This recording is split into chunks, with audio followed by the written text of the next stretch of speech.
연이어서 한다고 생각하시면 돼요. 그래서 이 차트는 보신 적이 있을 겁니다.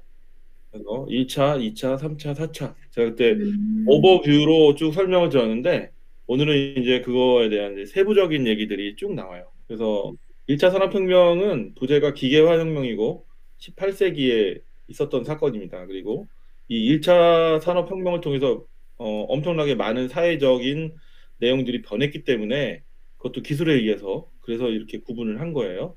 그리고 1차 산업혁명의 특징을 보면 제임스 와트의 증기기관의 발명에서 시작됐다 이렇게 나오죠. 근데 저는 지난번에 제임스 와트의 증기기관에서 기차가 제일 유명한데 사실은 기차보다는 방직기가 더 유명하다고 한번 음. 말씀을 드린 적이 있어요. 네, 그 네. 왜냐면 더 많은 산업적인 요소를 줬기 때문에 그래요. 그래서 두 번째 항목이 되게 중요한 말이에요. 기계를 활용한 생산 체계 확립으로 많은 산업이 수공업에서 공장제 기계공업으로 전환된 음. 사건이 제1차 산업혁명입니다. 그래서 이걸 이렇게 인정을 하는 거죠. 그리고 자본주의 확립이 이루어지면서 근대적 계급이 발생하자 빈익빈, 부익부 같은 사회적 불평등 요소가 발생해 사회주의 사상이 대두된 시발점이 된다라고 얘기를 했는데 이거는 조금 바라보는 견해에 따라서 많이 달라요. 이 말이 틀린 말은 아닌데 바라보는 견해에 따라서 많이 다릅니다. 그러니까 이 사건을 좀 이제 구체적으로 바라보면 어떤 일들이 있냐면 원래 그 옛날의 교육은 귀족들이 받았어요. 일반 시민들이나 그러니까 시티즌이라고 하는 그 시민들은 실제로 교육을 받을 기회가 많지 않았습니다. 그리고 더군다나 시티즌도 그런데 농촌에 살거나 농업을 위주로 하는 사람들은 더 교육받을 기회가 없었던 거예요. 그럼 어떤 사람들이 교육을 받았냐? 귀족이 받았습니다. 왕족이나 귀족들이 교육을 받았고 일부 좀 그 상공업에 특히 상업이죠. 상업에 성공한 사람들이 재력을 이제 만들어서 재산을 축적해서 재력이 생기니까 자기 자녀들을 교육시킨 내용들이 대부분의 이유예요.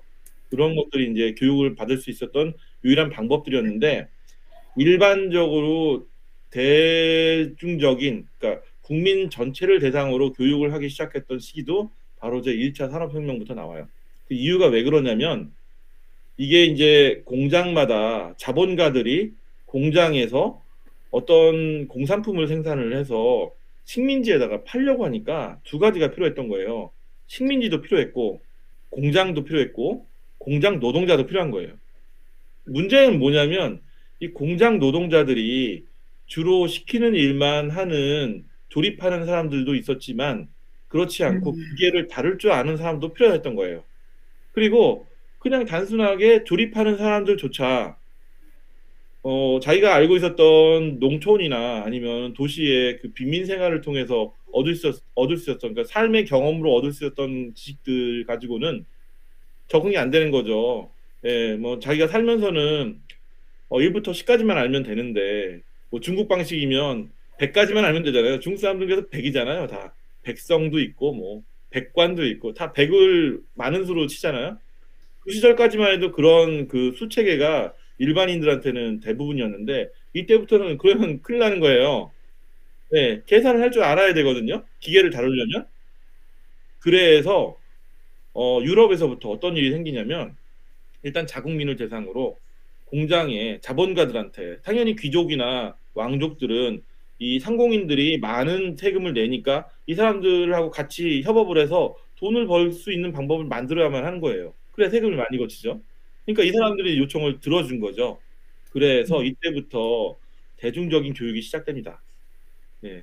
이때부터 영국에서부터 지금 알고 있는 프라이머리 스쿨 이런 개념이 들어와요. 네. 그다음부터 또 그것 갖고도 안 되니까 프라이머리 스쿨, 미들 스쿨, 하이 스쿨, 심지어는 칼리지까지 쭉 스트레이트로 올라오잖아요. 근데 일반적인 사람들은 그런 걸 공부할 기회가 없었어요. 뭐 흔히 알고 있는 영국에서 유명한 대학이면 옥스퍼드 캠브리지잖아요. 예, 이런 대학들이 굉장히 유명한 대학인데 그건 사실 옛날에는 이 1차 산업혁명 이전 시절에는 뭐 그냥 아무나 가서 공부할 수 있는 곳이 아닌 거죠. 다 귀족들만 있었던 거죠. 이때부터는 이유가 딱 그겁니다. 일 시키려니까 일자 무식 데려다가는 할 수가 없는 거예요. 그래서 전민을 무관교육을 시킨 겁니다. 이때부터예요. 그래서 산업혁명 시기부터 인류가 아주 똘똘해지기 시작해요. 공부를 하기 시작합니다. 전 인구는 아니지만 이때는 상당히 많은 인구가 그 이전 시대에 비해서 혁신적으로 많은 공부를 하게 된 거예요. 그래서 여기 보시면 그 여기는 이제 딱 이 자본가와 비자본가의 논리만 가지고 이렇게 딱 단편적으로 사회주의 사상을 뭐 약간 좀 옹호한 듯한 이 문구를 썼지만 실제로는 그렇지 않고 과거보다 자기가 계산할 수 있고 글을 읽을 수 있는 능력을 국가에서부터 부여해서 공부를 하다 보니 이 사람들 지적 역량이 커진 거예요. 일반 대중이. 그래서 신문도 보고 사회적인 현상도 판단할 수 있게 됐고 이렇게 된 겁니다. 그래서 뭐 자기가 손해 보는 거에 대해서 많은 불만을 이제 얘기할 수 있는 이런 능력들이 생긴 거죠. 결국에는 그 사람들이 그 자기의 불평등함을 인지할 수 있게 도와주는 사람들은 누구냐면 웃기게도 자본가들이에요. 네, 자본가의 필요에 의해서 교육이 있었기 때문에 그렇습니다. 네, 요거는 그렇게까지만 설명하고요. 자, 그다음에 다음 넘기면 이제 2차 산업혁명, 대량 생산 혁명입니다. 그래서 여기 보시면 2차 산업혁명은 대량 생산이고 20세기 초에 있었던 큰 사건이고요. 여기 보시면은 그 토마스 에디슨이 전기 동력을 발명하고 이렇게 되는데 실제로는 토마스 에디슨보다 더 유명한 사람이 테슬라예요. 예. 실제로 이 발전기에 대해서 잘 알고 있는 사람들은 테슬라를 더 인정합니다. 그래서 테슬라는 직류 발전기란 거를 발명한 사람이고 토마스 에디슨은 오류 발전기를 발명한 사람이에요. 예, 서로 다릅니다. 근데 지금은 직류 발전이 훨씬 더 인정을 받는 그런 시기예요. 그 토마스 에디슨이 사실은 요즘 그 인터넷 용어로 어그로를 잘 끌었어요, 당시에. 이 사람 공적이 없는 건 아닌데 어그로를 상당히 잘 끈 사람이에요. 어, 자기 능력도 있지만 어그로를 잘 끌어서 대중들은 그렇게 알고 있을 뿐인 거지 실제로는 그렇지 않아요. 예, 테슬라도 상당히 유명한 사람입니다. 그래서 이런 사람들이 전기 발명을 했고 2차 산업혁명에서 가장 혁신적인 사람은 누구냐면 토마스 에디슨이나 테슬라도 맞지만 이 사람들보다는 헨리 포드가 훨씬 유명해요.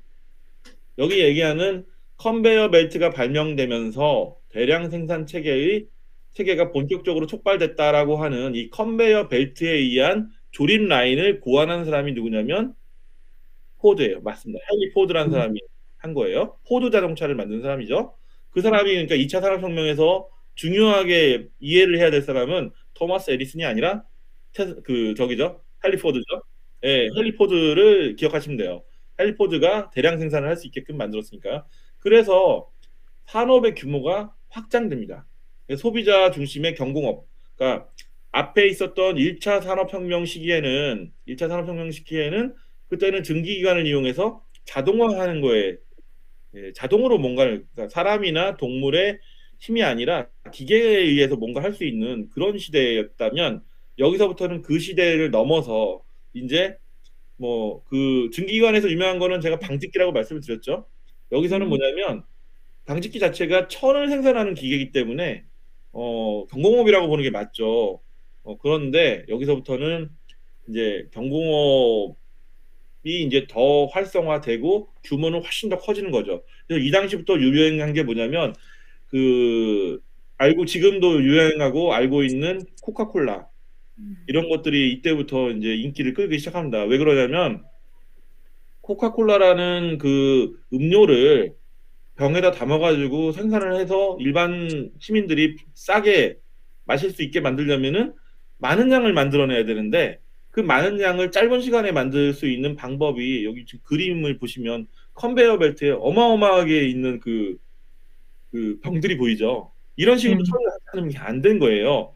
그래서 이때부터는 이제 그 소비자 중심의 경공업 산업이 이제 부가가치가 큰 중공업 산업으로 발전하면서 이게 대량 생산할 수 있는 이런 상황이 된 거죠. 그게 이제 2차 산업혁명 시대 이때입니다. 여기에서는 사회적인 요소로는 어떤 게 있냐면 자, 이렇게 많은 양의 물건을 대량으로 생산할 수 있고 경공업이 아니라 중공업도 막 할 수 있는 상황이 되니까 생산량이 늘어난 거예요. 네, 생산량이 늘어나서 소비자가 소비를 못하는 상황, 그러니까 생산량이 늘어나는데 소비를 못하는 건 뭐냐면요. 생산량이 너무 늘어나다 보니까 많이 만들 수 있다 보니까 이게 공장의 힘이 된 거예요.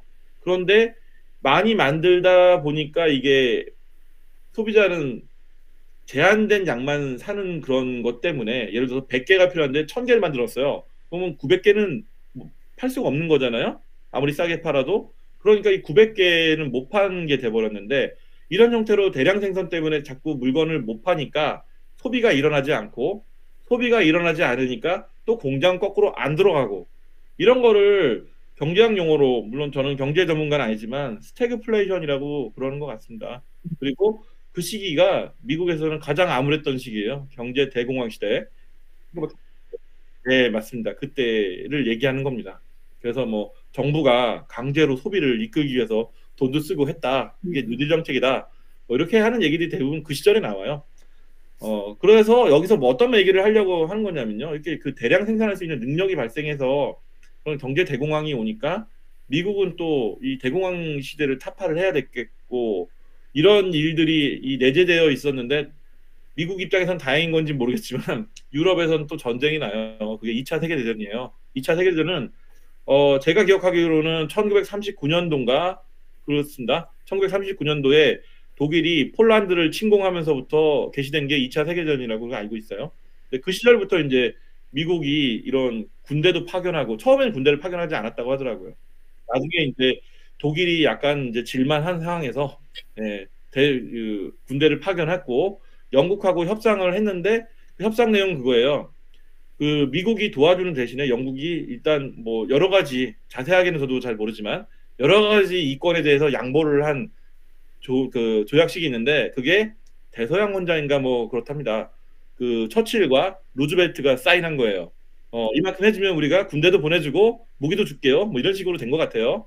그래서 이제 영국이 완전히 기울어 버리고 미국이 확 올라간 케이스인데 이 앞에서 제가 이런 설명 왜 해드리냐면 미국이 이렇게 했으니까 미국 자본가들이 신났잖아요. 예, 뭐 군대가 가서 뭐 사람이 죽는 건 있지만 군대도 파견하고 군수물자도 장사하고 엄청 좋지 않습니까? 그래서 그 미국에 있는 자본가들이 또 이제 어디를 끌어내냐면 아까 1차 산업혁명 때는 대부분의 국민들이 일을 할 수 있을 만큼의 지적 역량이 없으니 프라이머리 스쿨 같은 걸 만들어서 정부에서 공교육을 시작했던 시기가 1차 산업혁명이라면 여기서는 뭐냐면 집에 있는 여자들 다 끌어내요. 네, 그래서 여성 인권 이런 게 이때부터 나와요. 예, 예, 이때부터. 예, 이 여자들이 나와서 공장에서 남자 대신 일을 해야 되니까요. 그래야지 빨리 남자들은 유럽으로 보내고 태평양으로 보내서 전쟁하게 만들고 그 전쟁하면서 발생하는 엄청난 양의 군수 물자를 공급해주고 전쟁 당사자 국가들한테는 돈을 받고 미국이 아주 훌륭한 장사를 한 거죠. 그러니까 미국이 신난 거예요. 미국 자본가들이 열심히 전쟁하세요라고 하고 집에 있는 많은 여자들을 불러내야 되는데 이럴 때는 이제 또 이 사람들이 명분이 필요하지 않습니까? 그래서 어, 여자들도 권리가 있어야 되고 여자들도 투표권도 있어야 되고 이렇게 그 사회적인 현상도 노동력이 필요했기 때문에 변화되기 시작합니다. 이때예요. 그게 그게 네네. 이래서 뭐 그 2차 산업혁명에서 가장 큰 이슈는 사회적으로는 그러니까 기술적으로 봤을 때는 그 토마스 에디슨이나 아니면 테슬라에 의해서 그 만들어진 안정적으로 공급이 가능한 전기 동력을 가지고 헨리 포드가 컨베어 벨트 시스템을 이용해서 대량 생산 체계를 만들었다. 이게 이제 기술적인 사건이고 사회적인 사건은 여러 가지 전쟁 때문에 대량 생산의 능력을 갖고 있는 미국이 여러 전쟁 때문에 남자들이 부족해지니 집에 있는 여자들을 다 이렇게 일을 시킬 수 있는 그런 사회적인 제도나 시스템을 만들기 시작한 시기가 이때부터다. 사회적인 번역을 이만큼 줬다라고 하는 게 2차 산업혁명 시기입니다. 그렇게 이해하시면 돼요. 그래서 기술의 변화는 사회적으로 어떤 영향을 줬는지를 자꾸 생각하셔야 돼요. 그래야 이게 연결이 돼요. 기술 따로 사회적인 현상 따로 보면 잘 앞뒤가 안 맞을 때가 많습니다. 그래서 그렇게 생각하시면 돼요. 그러면 그 제가 첫 번째 강의 때 말씀드렸던 총균세 같은 그런 글들이 너무 빠르게 음, 이해가 되기 시작할 거예요. 예, 다 연관이 있거든요. 그래서 2차 네. 산업혁명은 그렇게 보시면 될 것 같고요. 그리고 음, 이번에 3차를 보겠습니다. 3차는 2차 산업혁명 대량 생성 계속 나오네요. 요거 이제 넘어갈게요. 제가 앞에 설명했으니까.